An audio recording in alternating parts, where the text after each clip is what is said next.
Yeah, we at Tsitsikamma Indigenous Tours offer a unique indigenous cultural heritage tour with specific reference to the indigenous heritage of the Khoisan people, the first people of the Tsitsikamma.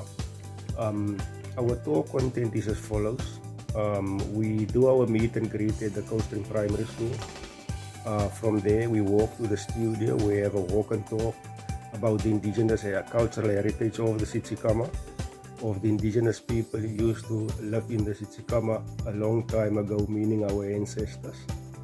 And then when we arrive at my studio, we take the guest on medicinal plant tour. So we do the medicinal plant tour of the garden, and we talk about rock art.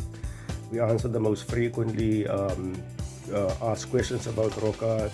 Who did the rock art? What did they use in the interpretation of the rock art? And then we have the culinary part of the tour, where the caterer talk about the ingredients that she uses to produce the traditional food.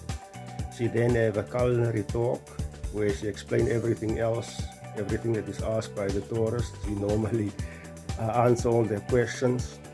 And then we have indigenous tea tasting, where we take our guests to a certain table at the studio where they do the indigenous tea tasting.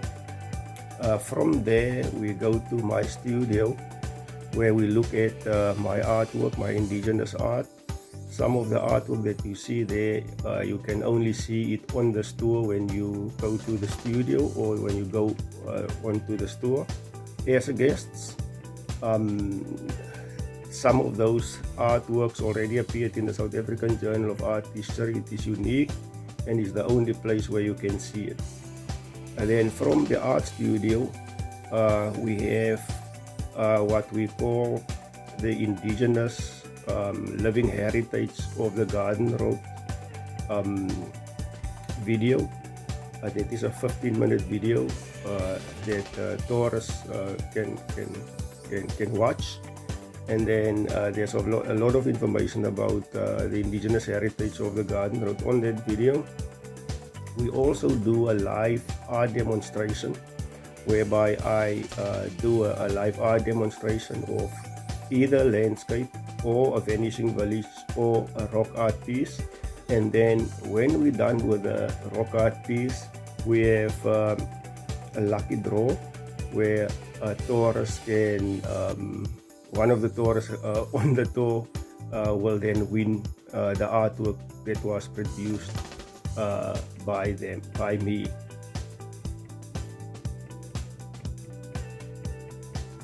Okay, so the tour is different in the sense that this is the only indigenous cultural tour that is offered in the Tsitsikamma area and in this part of the Garden Route.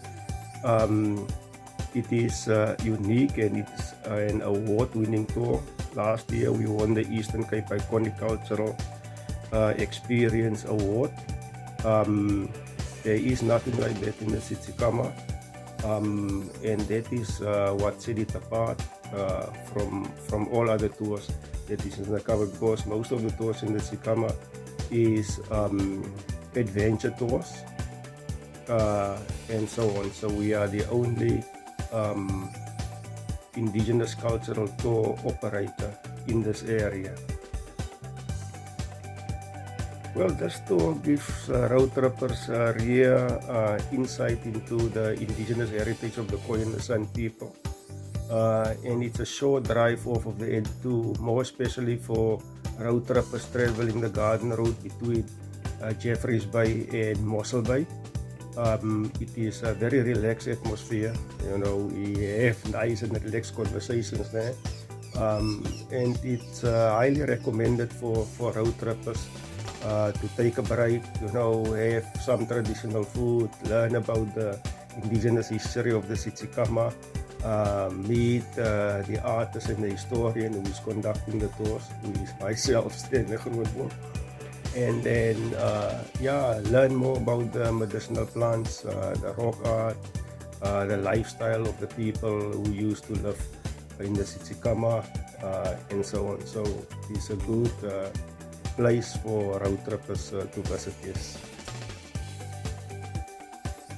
I'd say that visitors would set aside about 2 hours for the tour.